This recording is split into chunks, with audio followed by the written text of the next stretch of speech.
Hello friends, crazy for IAS में आपका बहुत बहुत स्वागत है। और ये current affairs all in one series है जहाँ पे आपके सारे करंट अफेयर्स सारे प्लेटफॉर्म से एक जगह पे कंपाइल किए जाते हैं। और अगर आपको ये वीडियोस अच्छे लगें तो प्लीज़ इन्हें शेयर कीजिए, इस चैनल को सब्सक्राइब कीजिए और अपना फीडबैक देते रहिए ताकि हमको और ज़्यादा मोटिवेशन मिलता रहे। और बिना टाइम वेस्ट किए स्टार्ट करते हैं 5 मई की न्यूज़ से। तो पहली न्यूज़ थी कि Indian American Ashok Michael Pinto को अपॉइंट किया गया है as a US representative to IBRD. और आईबीआरडी क्या है? ये international bank of reconstruction and development है। ये एक इंटरनेशनल फाइनेंशियल इंस्टीट्यूशन है। 1944 में इस्टेब्लिश किया गया था। इसका हेडक्वार्टर वॉशिंगटन डीसी में है और ये लोन देता है मिडिल इनकम डेवलपिंग कंट्रीज़ को। अब आईबीआरडी और आईडीए याद रखना, आईबीआरडी और आईडीए ये दोनों मिलके बनता है वर्ल्ड बैंक। ओके, इसके अलावा वर्ल्ड बैंक ग्रुप एक अलग चीज़ है, पर इनका याद रखना, ये दोनों मिलके वर्ल्ड बैंक बनाते हैं। और आईडीए के बारे में बात करें, इंटरनेशनल डेवलपमेंट एसोसिएशन, तो ये 1960 में इस्टेब्लिश हुआ था आईबीआरडी को कॉम्प्लीमेंट करने के लिए। और ये उन डेवलपिंग कंट्रीज़ को लोन देते हैं जहाँ पे लोएस्ट ग्रॉस नेशनल इनकम है, या फिर ट्रबल्ड क्रेडिट वर्दीनेस है, और या फिर लोएस्ट पर कैपिटा इनकम है, यानी जो सबसे लोएस्ट वाले साइड पर इनकम के उनके लिए हैं।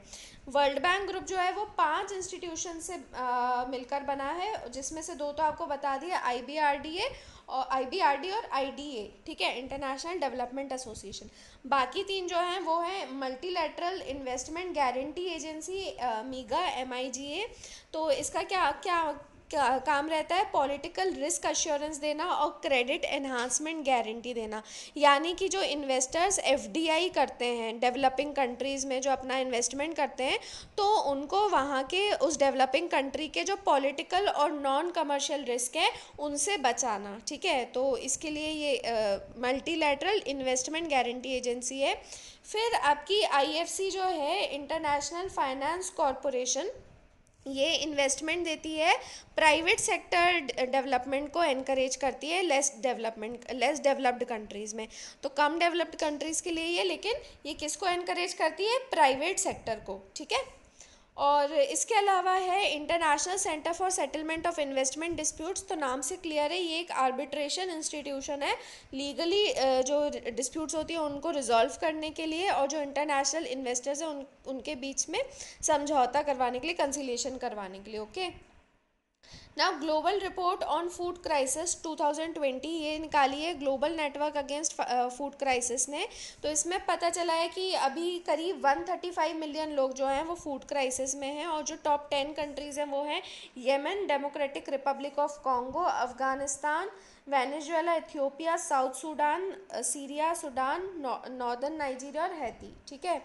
और इसमें 75 मिलियन से ज़्यादा बच्चे जो हैं वो स्टंटेड पाए गए हैं।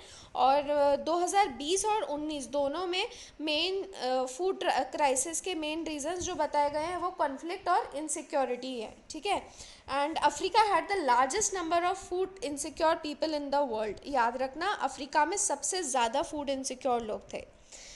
अब global network against food crisis जो है, ये एक इनिशिएटिव है European Union World Food Programme और फाओ यानी फूड एंड एग्रीकल्चरल ऑर्गेनाइजेशन का। And it aims at delivering and formulating nutrition and food security in food crisis.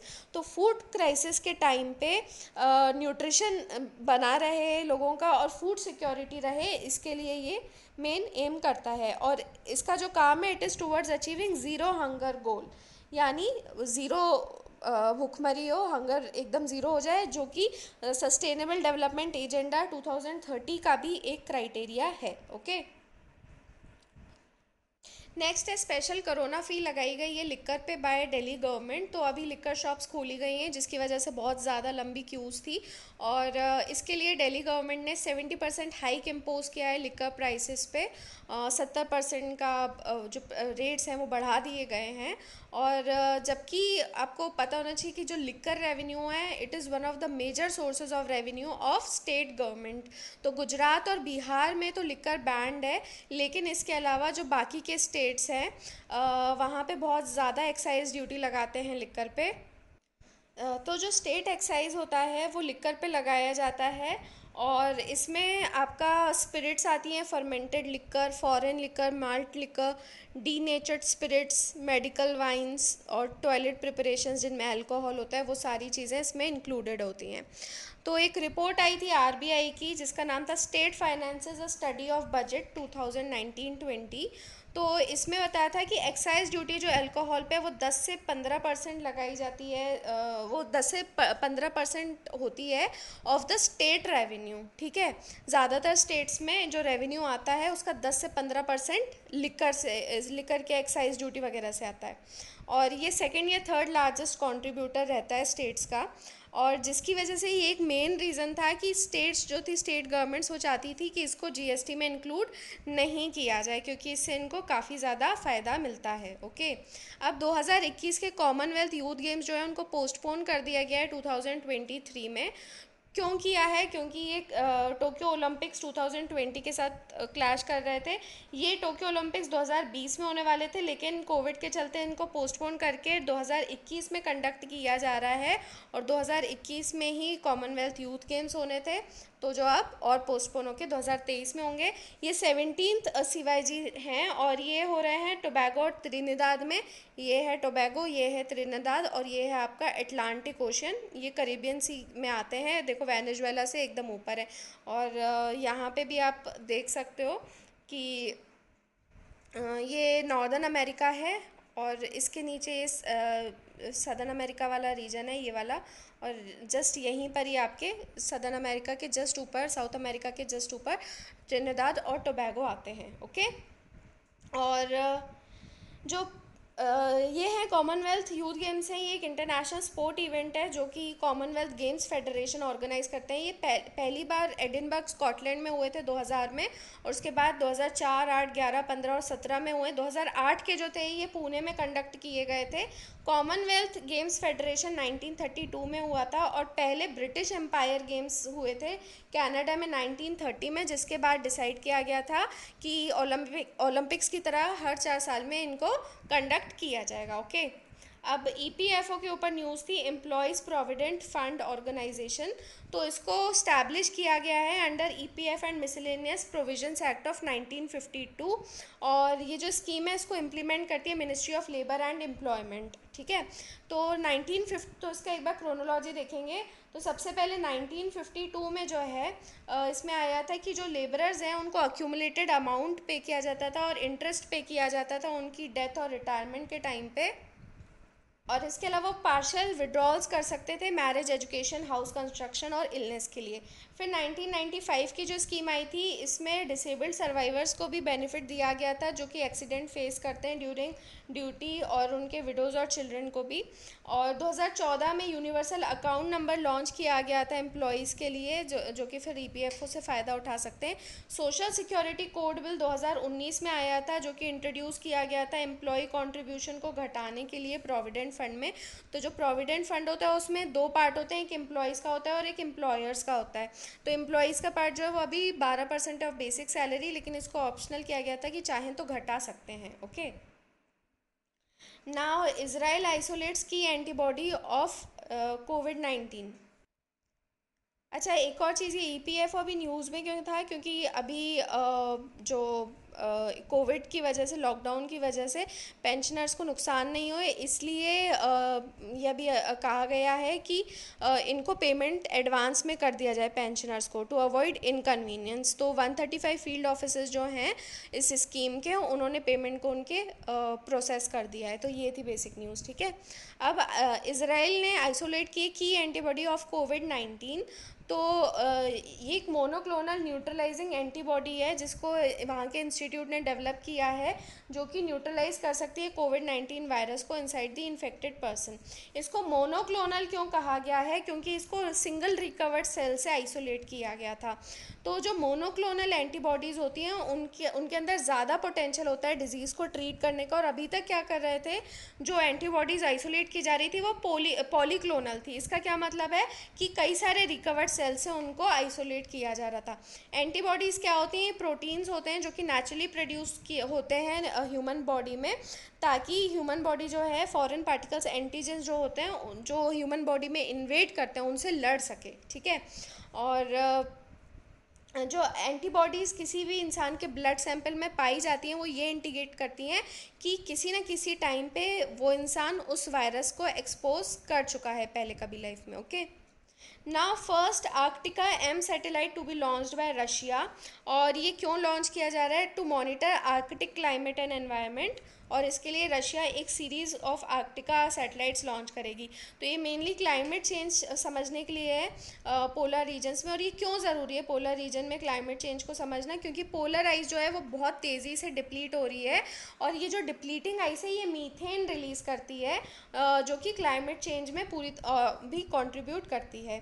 और जो आइस है पोलर रीजन में, it reflects incoming solar radiation and this will cause heating up of water leading up to ocean acidification. Okay, तो इससे पानी और ज़्यादा गर्म होगा, ज़्यादा रेडिएशन रहेगी, पानी गर्म होगा तो उससे एसिडिफिकेशन ज़्यादा होगा, और फिर ओशियंस और ज़्यादा हीट एब्जॉर्ब करेंगे जिससे ग्लोबल वार्मिंग बढ़ेगी। Okay, now May 5 was world asthma day. इसको global initiative for asthma organise करता है और इस बार की थीम थी enough asthma deaths. Next is Jammu Kashmir CAT यानी central administrative tribunal bench to deal with service matters. तो जो भी सेंट्रल एडमिनिस्ट्रेटिव ट्रिब्यूनल होती है वो सेंट्रल गवर्नमेंट के सर्विस मैटर से डील करती है, तो अब जम्मू कश्मीर की बेंच भी अब रहेगी वहाँ के ऑफिशियल्स के सर्विस मैटर से डील करने के लिए। सेंट्रल एडमिनिस्ट्रेटिव ट्रिब्यूनल जो है CAT, it was established under article 323A of the constitution. और इसका मैंडेट क्या है? एडजुडिकेट करना डिस्प्यूट्स और कंप्लेंट्स जो कि रिलेटेड रहती हैं रिक्रूटमेंट और conditions of the service of persons who are appointed to public services and post. तो जो पब्लिक सर्विस और पोस्ट पे अपॉइंटेड लोग हैं उनकी रिक्रूटमेंट और कंडीशंस ऑफ सर्विसेज के कंप्लेंट्स और डिस्प्यूट्स को एडजुडिकेट करने के लिए। और ये सेम जुरिस्डिक्शन एक्सरसाइज करती है और अथॉरिटी एक्सरसाइज करती है in case of contempt of itself. यानी ट्रिब्यूनल का अगर कभी कंटेम्प्ट होता है तो इसको भी वही अधिकार, वही जुरिस्डिक्शन मिला है जैसे कि हाई कोर्ट को मिला हुआ है under section 17 of the administrative tribunal act of 1985। और ये जो ट्रिब्यूनल है it is guided by the principles of natural justice, और it is not bounded by the procedure prescribed by civil procedure code. तो ये चीज़ें जो ये आपको एज इट इज़ याद रखनी है कि कंटेम्प्ट के अगेंस्ट कैसे डील करती है, एडजुडिकेट क्या करती है, प्रिंसिपल्स ऑफ नेचुरल जस्टिस का यूज़ करती है, and not bounded by the procedure of civil procedure code. ठीक है, अब स्नेक बाइट्स की बात थी तो 4 वेनमस स्नेक्स होते हैं जो कि इंडिया में डेथ्स कॉज करते हैं, और 4 वो जहरीले स्नेक्स कौन से होते हैं? Russell's viper, saw scaled viper, common krait और cobra. Okay, now Kaveri water management authority under the administrative control of union ministry of Jal Shakti. तो अब इसे मिनिस्ट्री ऑफ जल शक्ति के अंदर लाए हैं, तो इसके ऊपर ये एडिटोरियल है, तो देख लेते हैं, काफ़ी इंटरेस्टिंग है। तो सबसे पहले CWA की एक हिस्ट्री देख लेते हैं। तो सेंट्रल गवर्नमेंट को पावर मिले हुए हैं under interstate river water disputes act 1956 के तहत, इसलिए सेंट्रल गवर्नमेंट ने कावेरी वाटर डिस्प्यूट्स ट्रिब्यूनल बनाया है 1990 का। तो जो ट्रिब्यूनल है उसने एजुडिकेट किया था upon water sharing of Kaveri river, और इसकी शेयरिंग जो है वो कर्नाटका, केरला, तमिलनाडु और यूनियन टेरिटरी ऑफ पुडुचेरी के में बताई थी। और इसने जो वर्डिक्ट दिया था वो 2007 में दिया था, लेकिन जो पार्टी स्टेट्स हैं उन्होंने केस फाइल किया था सुप्रीम कोर्ट में अगेंस्ट द सेड वर्डिक्ट, और सुप्रीम कोर्ट ने फिर अपना वर्डिक्ट 2018 में दिया था मॉडिफाइंग द ट्रिब्यूनल्स ऑर्डर। तो इन्होंने कहा था कि जो कर्नाटका है उसको additional 14.75 TMC of river water दिया जाए, और 177 जो TMC वाटर है वो रिलीज़ कर दिया जाए तमिलनाडु में। ओके, तो ये ऑर्डर दिया था। और इसके अलावा मतलब कर्नाटका और तमिलनाडु में बेसिकली वाटर डिवाइड करने का उन्होंने ये अरेंजमेंट बताया था, 14 TMC कर्नाटका में और 177 तमिलनाडु में। ओके, और इसके अलावा सुप्रीम कोर्ट ने सेंट्रल गवर्नमेंट को ये भी डायरेक्ट किया था कि एक स्कीम बनाई जाए under section 6 of the interstate river water dispute act इस वर्डिक्ट को इम्प्लीमेंट करने के लिए। ठीक है, तो इसके लिए सेंट्रल गवर्नमेंट ने नोटिफाई किया था कावेरी वाटर मैनेजमेंट स्कीम 1 जून 2018 को, और इसी के तहत कावेरी वाटर मैनेजमेंट अथॉरिटी बनाई गई थी और कावेरी वाटर रेगुलेशन कमेटी भी बनाई गई थी। अब ये जो नोटिफिकेशन आया है जल शक्ति मिनिस्ट्री के अंडर लाने का, तो इसको फार्मर ग्रुप्स और पॉलिटिकल पार्टीज़ ये कह रहे हैं कि इसने CWMA को जो है सेंटर का पपेट बना दिया है, अब उस मिनिस्ट्री के अंडर लेकर आ रहे हैं। और इसका वो ये कह रहे हैं कि CWMA जो है उसको एक्चुअली में सुप्रीम कोर्ट ने 2018 में बनाया था और जल शक्ति मिनिस्ट्री को गवर्नमेंट ने 2019 में दो मिनिस्ट्रीज़ को मर्ज करके बनाया। और इसके पहले कभी भी कोई ये पब्लिक नोटिफिकेशन नहीं आया है कि CWMA जो है वो एक ऑर्गेनाइजेशन है under the ministry of water resources. तो पहले जब इस मिनिस्ट्री के अंडर नहीं थी तो अब अलग से एक मिनिस्ट्री बना के आप उसको उसके अंडर डाल रहे हो, तो आप उसको एक पपेट की लेवल पर लेकर आ रहे हो। लेकिन ये क्रिटिसिज्म जो है ये जस्टिफाइड नहीं है, ऐसा ये एडिटोरियल कहता है, क्योंकि CWMA जो है वो इस पूरे दौरान वाटर रिसोर्सेज मिनिस्ट्री के अंडर काम करती रही है। और अपने प्रेडिसेसर के टाइम पे भी, यानी जो कावेरी रिवर अथॉरिटी थी 1998 से 2013 में, तो उसके जो PM थे, सॉरी उसके जो चेयरमैन थे वो प्राइम मिनिस्टर थे और उसके दूसरे मेंबर्स थे chief ministers of the basin states और union ministry of water resources. तो इसके ऊपर एडमिनिस्ट्रेटिव कंट्रोल था। तो जो इसकी प्रेडिसेसर थी उसके ऊपर भी मतलब गवर्नमेंट के इतने लोग थे और एडमिनिस्ट्रेटिव कंट्रोल में वो थी। और इसके अलावा दूसरी बात ये है कि जो 8 इंटरस्टेट रिवर वाटर बोर्ड्स हैं जो मतलब इसी तरीके से बनाए गए हैं, तो वो भी जल शक्ति मिनिस्ट्री के अंडर ही आते हैं। इसलिए ऐसा नहीं है कि केवल कावेरी रिवर को स्पेसिफिक इस तरीके से टारगेट किया जा रहा है।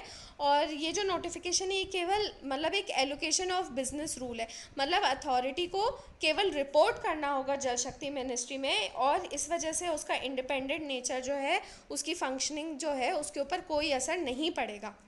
अब वैसे अभी तक क्या CWMA पूरा सही तरीके से काम किया है, तो ऐसा नहीं है, उसके कई क्रिटिसिजम्स आए हैं क्योंकि उसके फॉर्मेशन के 2 साल के बाद भी आज तक अथॉरिटी का एक फुल फ्लेजेड चेयरमैन नहीं है और सेंटर जो है वो अभी डिसाइसिवली एक्ट नहीं कर रही है, क्योंकि उन्हें ये डर है कि उनके वोटर्स इन स्टेट से चले जाएंगे एंड द बॉडी हैज़ दस नॉट बीन फुली ऑपरेशनल। तो CWMA ऑलरेडी काफ़ी ज़्यादा क्रिटिसिजम्स ले चुका है। Now next editorial was about economy versus clean air. तो अब लॉकडाउन एग्जिट स्ट्रेटजीज जो आ रही हैं, तो उसमें ये प्रेशर है गवर्नमेंट के ऊपर कि एनवायरमेंटल स्टैंडर्ड्स को क्या लोअर कर दिया जाए ताकि ग्रोथ को आगे बूस्ट किया जा सके। ठीक है, तो अब बात ये आ रही है कि एक तरफ ग्रोथ की बात है, कंट्री की इकोनॉमी की बात है, और दूसरी तरफ क्लीन एयर और एनवायरनमेंट की बात है। ठीक है, तो एक्चुअली में कोविड-19 का यूज़ किया जा रहा है, it is being used as an excuse to weaken environmental protection. तो अब देखते हैं कि ये एडिटोरियल क्या कहता है। इट इज़ बेसिकली मैं आपको एक जिस्ट बता दूं तो ये बेसिकली आप बताएगा कि कोविड-19 का यूज़ हमको ये समझने में करना चाहिए कि किस तरीके से एनवायरनमेंट को और ज़्यादा प्रोटेक्ट करना चाहिए, बशर्ते कि आप उसको और ज़्यादा कॉम्प्रोमाइज़ करो। तो why is it necessary to resist the temptation to overlook environment protection. जो अभी ये टेम्पटेशन हो रहा है कि ठीक है इस टाइम पे कुछ चीज़ों को लेट गो करना चाहिए, ऐसे टेम्पटेशन को रेजिस्ट करना क्यों ज़रूरी है। तो इसके रीज़न्स ये हैं कि अगर पोल्यूशन बढ़ जाता है तो उससे कोरोना डेथ्स की वल्नरेबिलिटी और ज़्यादा बढ़ जाएगी। ऑब्वियसली बात है, पोल्यूशन भी जो है वो लंग्स और रेस्पिरेटरी सिस्टम को असर करता है। और स्टेट ऑफ ग्लोबल एयर 2019 जो रिपोर्ट आई थी उसमें पाया गया था कि air pollution is responsible for more than 1.2 million deaths in India. Okay, तो पहले भी देख चुके हैं कि एयर पोल्यूशन की वजह से पहले ही काफ़ी ज़्यादा मौतें इंडिया में होती आई हैं। और pollution imposes disproportionate burden on the poor, और क्योंकि सबसे ज़्यादा एयर पोल्यूशन से कौन सफ़र करते हैं, पुअर लोग सफ़र करते हैं, बिकॉज ना वो एयर प्योरीफायर कुछ अफोर्ड कर सकते हैं, ना कोई दूसरे मिटिगेटिंग मेजर्स ले सकते हैं। और जो deforestation, industrial agriculture, illegal wild life trade, climate change और दूसरे तरीके के एनवायरमेंटल डिग्रेडेशन होते हैं, ये और ज़्यादा रिस्क बढ़ा सकते हैं फ्यूचर पेंडेमिक्स की। ठीक है, तो वैसे ही ह्यूमन काफ़ी ज़्यादा जूनोसिस कर चुका है, तो इन सब चीज़ों से भी बढ़ सकता है। और इन्वायरमेंटल स्टैंडर्ड्स को वीकन करना जो है वो अभी पब्लिक ओपिनियन के अगेंस्ट जाएगा। ये क्यों कह रहे हैं? क्योंकि अभी quality of air and water जो है वो बहुत ड्रामेटिकली बहुत इम्प्रूव हो गई है। सबसे ज़्यादा पल्यूटेड सिटीज़ में मतलब लॉकडाउन की वजह से आप खासकर इंडिया में ही देख लो, दिल्ली मुंबई जैसी जगहों पे तो एयर और वाटर की क्वालिटी काफ़ी ज़्यादा इम्प्रूव हो गई है, जिसकी वजह से इसे वाइड पब्लिक अप्रूवल मिला है। और कोरोना क्राइसिस ने एक तरीके से क्लीन, हेल्दी और सस्टेनेबल एनवायरनमेंट को दिया है वो इकोनॉमिक वैल्यू जो वो डिज़र्व करता था। तो इस एडिटोरियल का कहना है कि कोविड को एज एन एक्सक्यूज़ नहीं यूज़ करना चाहिए to ignore environmental protection, rather enhanced coordination होना चाहिए, इंटरनेशनल लेवल पे बाकायदा होना चाहिए ताकि एमिशंस को रिड्यूस किया जा सके under the Paris agreement. Now RBI has cancelled the license of Mumbai based CKP Cooperative Bank। तो ये क्यों कैंसिल कर दिया है? क्योंकि इस बैंक की फाइनेंशियल पोजीशन बहुत एडवर्स और अनसस्टेनेबल हो गई थी और ये किसी पोजीशन में नहीं थे कि अपने प्रेजेंट और फ्यूचर डिपॉजिटर्स को पे कर सकें। और जो रेगुलेटरी रिक्वायरमेंट है मिनिमम कैपिटल एडिक्वेसी रेशियो का 9% मेंटेन करने का, वो भी ये नहीं मीट कर पाए थे। तो इस वजह से इसका लाइसेंस कैंसिल कर दिया और आरबीआई ने एक ऑफिशियल लिक्विडेटर अपॉइंट किया है इसको लिक्विडेट करने के लिए। ठीक है, तो कैपिटल एडिक्वेसी रेशियो या फिर CRAR यानी capital to risk weighted assets ratio, ये क्या होता है? ये होता है बैंक का capital is to the risk. तो रिस्क के कंपैरिजन में आपका कैपिटल कितना है आपके पास में रिस्क को मतलब हैंडल करने के लिए। ओके, तो इसको डिसाइड कौन करता है? इसको सेंट्रल बैंक्स और बैंक रेगुलेटर्स डिसाइड करते हैं ताकि जो कमर्शियल बैंक्स हैं वो बहुत ज़्यादा लेवरेज ना ले लें और बाद में इंसॉल्वेंट ना हो जाए। तो जो बेसिल 3 नॉर्म्स हैं उन्होंने इस रेशो को 8% पे रखा है, जबकि आरबीआई ने जो स्केड्यूल्ड कमर्शियल बैंक्स हैं उनके लिए कहा है कि इनको 9% का रेशियो मेंटेन करना है, मतलब थोड़ा ज़्यादा कैपिटल रखना है as compare to the risk. ठीक है, ताकि मतलब आप इंडिया में ज़्यादा रखोगे तभी इंटरनेशनल पे 8% तक भी आप केपेबल रहोगे। तो अब लिक्विडेशन पे क्या होगा कि हर डिपॉजिटर जो है बैंक का ही would be entitled to get up to ₹5 lakh from the deposit insurance and credit guarantee corporation. तो मेनली हम अब इसके बारे में देखेंगे, ये कॉरपोरेशन क्या है, DICGC। ठीक है, डिपॉजिट इंश्योरेंस क्या होता है? ये एक इंश्योरेंस प्रोटेक्शन रहता है डिपॉजिटर को, मतलब उसके पैसे को, बाय रिसीविंग अ प्रीमियम। तो बैंक से प्रीमियम लिया जाता है और इस कॉरपोरेशन में रखा जाता है। ऐसा कुछ होता है कि हर 100 रुपये पे 10 पैसे आपको जमा करने होते हैं और मतलब इसको मतलब फिर जब बाद में अगर कभी बैंक फेल हो जाती है तो फिर डिपॉजिटर को प्रोटेक्शन देने के लिए होता है ये। ठीक है, अब DICGC जो एक्ट आया था इसके अंडर अब ऑफिशियल लिक्विडेटर अपॉइंट किया जाता है बाय आरबीआई, जिसको फिर अब एक लिस्ट देनी होती है कि कौन इंश्योर्ड डिपॉजिटर्स हैं उस बैंक के, और 3 महीने के अंदर उसको ये लिस्ट देनी होती है। और जैसे ही ये लिस्ट वो लिक्विडेटर देता है तो DICGC का क्या काम होता है कि ये लिस्ट के हिसाब से 2 महीने के अंदर उन लोगों के ड्यूज़ को पे कर दिया जाए। ओके, तो इसमें कौन कौन कवर्ड है? तो सारे कमर्शियल और कोऑपरेटिव बैंक्स कवर्ड हैं एक्सेप्ट वो जो मेघालय, चंडीगढ़, लक्षद्वीप और दादरा एंड नगर हवेली में आते हैं। और जो केवल प्राइमरी कोऑपरेटिव सोसाइटीज़ हैं उनको इसमें इंश्योर नहीं किया गया है। और इसमें कौन से डिपॉजिट्स इंक्लूडेड नहीं हैं? तो deposits of foreign government, central या स्टेट गवर्नमेंट के डिपॉजिट्स, इंटर बैंक डिपॉजिट्स या state level land development bank के डिपॉजिट जो स्टेट कोऑपरेटिव बैंक में रहते हैं वो भी नहीं इंक्लूडेड है, या फिर ऐसा कोई अमाउंट जो कि ड्यू हो on account of any deposit received outside India. बाहर अगर कोई डिपॉजिट लिया गया है और उसका कोई अमाउंट ड्यू है तो वो भी नहीं काउंट होगा।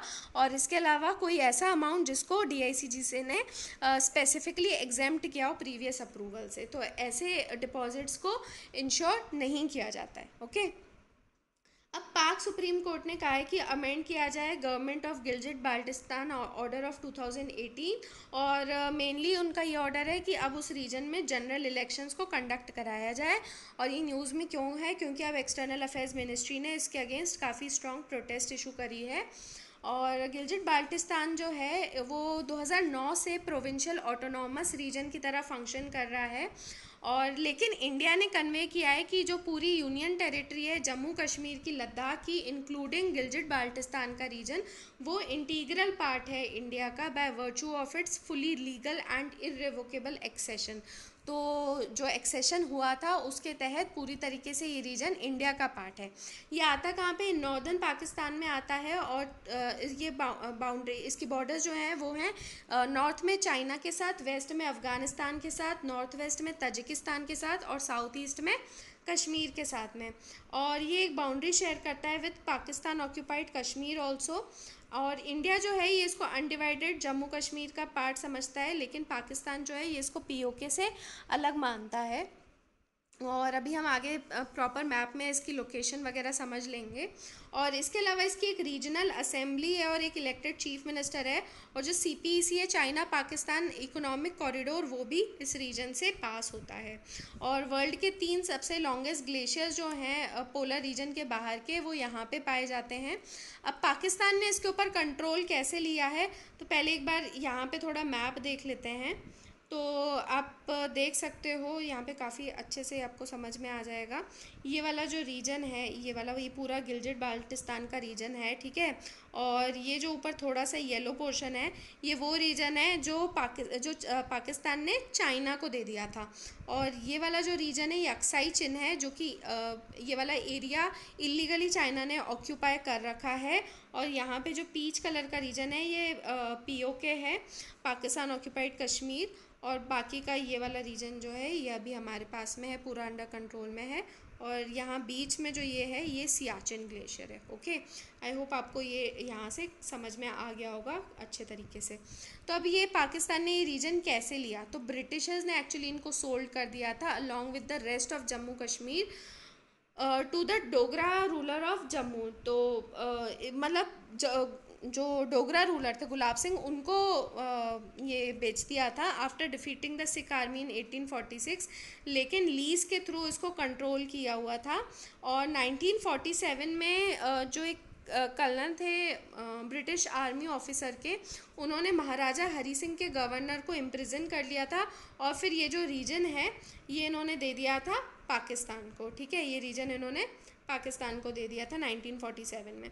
अब 2017 में क्या हुआ कि पाकिस्तान ने ये प्रपोज किया कि ये जो स्ट्रेटेजिक रीजन है इसको अपना 5th प्रोविंस बना ले। और ये एक्चुअली में वैसे गिलजिट बाल्टिस्तान, अब इसके मतलब क्या इम्पेडिमेंट्स हैं, ये सब जो स्टेप्स उठा रहे हैं, तो इसका क्या इम्पेडिमेंट है, तो गिलजिट बाल्टिस्तान जो है वो कायदे से जम्मू कश्मीर का पार्ट है। और अगर वो ऐसा कोई भी मूव करता है, पाकिस्तान अगर कोई ऐसा मूव लेता है, तो वो उसके कश्मीर केस को काफ़ी ज़्यादा डैमेज करेगा। और इस रीजन को 5th प्रोविंस बनाना जो है वो कराची अग्रीमेंट को वायलेट करता है, जो कि अकेला ऐसा इंस्ट्रूमेंट है जो डाउटफुल लीगल अथॉरिटी देता है to Pakistan administration of Gilgit Baltistan. और जो यूएन के भी रेजोल्यूशन हैं उसको भी ये डैमेज करेगा, और कश्मीर इशू को भी, ठीक है। और ये जो मूव है, इट विल ऑल्सो भी वायलेटिव ऑफ द 1963 पाक चाइना बाउंड्री अग्रीमेंट, जिसमें ये कहा गया है कि चाइना के साथ में नेगोशिएशंस होंगे after settlement of the Kashmir dispute between Pakistan and China. तो पाकिस्तान चाइना के बीच में अभी कश्मीर डिस्प्यूट सेटल नहीं हुआ है, और उसके बाद भी जो ये बाउंड्री अग्रीमेंट है उसको ये वायलेट कर रहा है। और ये 1972 के शिमला अग्रीमेंट को भी वायलेट कर रहा है, जिसमें ये क्लियरली मेंशन्ड है कि कोई भी साइड यूनिलैटरली सिचुएशन को ऑल्टर नहीं कर सकती। ओके, ना ब्रू रियांग रिफ्यूजी क्राइसिस, ब्रू जिनको रियांग भी कहा जाता है, ये north eastern states of Tripura, Assam, Manipur और मिजोरम में पाए जाते हैं। और त्रिपुरा में इनको पीवीटीजी यानी पर्टिकुलरली वल्नरेबल ट्राइबल ग्रुप की तरह माना जाता है। मिजोरम में इन ग्रुप्स को टारगेट किया गया था क्योंकि ये यहाँ के इंडिजिनस नहीं माने जाते थे। और 1997 में ही एथनिक वायलेंस हुआ था, जिसकी वजह से हज़ारों लोग ब्रू ट्राइब के जो थे उनको मिज़ोरम छोड़ के त्रिपुरा के रिफ्यूजी कैंप्स में आके रहना पड़ा था। तो आज लाखों की तादाद में यहाँ पे ये लोग रह रहे हैं, रिफ्यूजी कैंप्स में ही रह रहे हैं। तो 1997 में एक्चुअली में क्या हुआ था कि डेम्पा टाइगर रिजर्व, जो कि मिज़ोरम के ममिट डिस्ट्रिक्ट में है, वहाँ पे ब्रू मिलिटेंट्स ने they murdered Mizo forest guard, okay. और इसकी वजह से जो ये ब्रू पूरी कम्युनिटी थी, उनको इस चीज़ का बैकलैश फेस करना पड़ा था और कई हज़ारों लोगों को यहाँ से जाना पड़ा था, त्रिपुरा से त्रिपुरा जाना पड़ा था। ओके। तो जो पर ये जो ब्रू मिलिटेंसी हुई थी, इन्होंने जो अटैक किया था ये 1997 में क्यों किया था, ये एक्चुअली में एक रिएक्शनरी मूवमेंट था अगेंस्ट मीज़ो नेशनलिस्ट ग्रुप्स। तो मीज़ो नेशनलिस्ट ग्रुप जो हैं उन्होंने मिड 1990s में ये कहा था कि ब्रू जो है, ब्रू कम्युनिटी को स्टेट के इलेक्टोरल रोल में शामिल नहीं किया जाए, ये कह के कि ये जो ट्राइब है यहाँ की इंडिजिनस नहीं है। और इसी का रिएक्शन ये हुआ था कि इन्होंने फॉरेस्ट गार्ड को मारा था, और जिसका रिएक्शन फिर ये हुआ था कि इनको यहाँ से, मिज़ोरम से एथनिक वायलेंस करके हटा दिया गया था, भगा दिया गया था। ओके। अब सेंटर ने जनवरी 2020 में एक हिस्टोरिक पैक्ट साइन किया with government of Tripura, Mizoram और ब्रू रियांग रिप्रेजेंटेटिव्स। ये 23 साल का जो ब्रू रियांग रिफ्यूजी क्राइसिस है उसको ख़त्म करने के लिए। और इस अग्रीमेंट के अनुसार जो ब्रू ट्राइब्स हैं उनको लैंड दिया जाएगा टू रिसाइड इन त्रिपुरा। अभी ये न्यूज़ में क्यों था, क्योंकि एक जॉइंट टीम ऑफ नागरिक सुरक्षा मंच जो कि बंगाली पीपल को रिप्रेजेंट करती है, जो बांग्लादेश से आए हुए हैं 1947 के बाद से, और दूसरा मीज़ो कन्वेंशन, इन्होंने एक मेमोरेंडम सबमिट किया है त्रिपुरा सीएम को।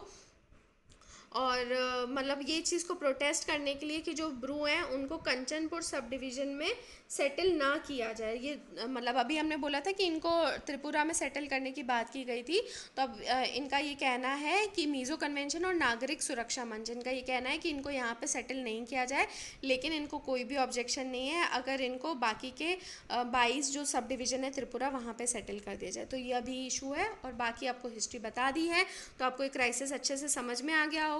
Bru Reang very important, Gilgit Baltistan is also very important.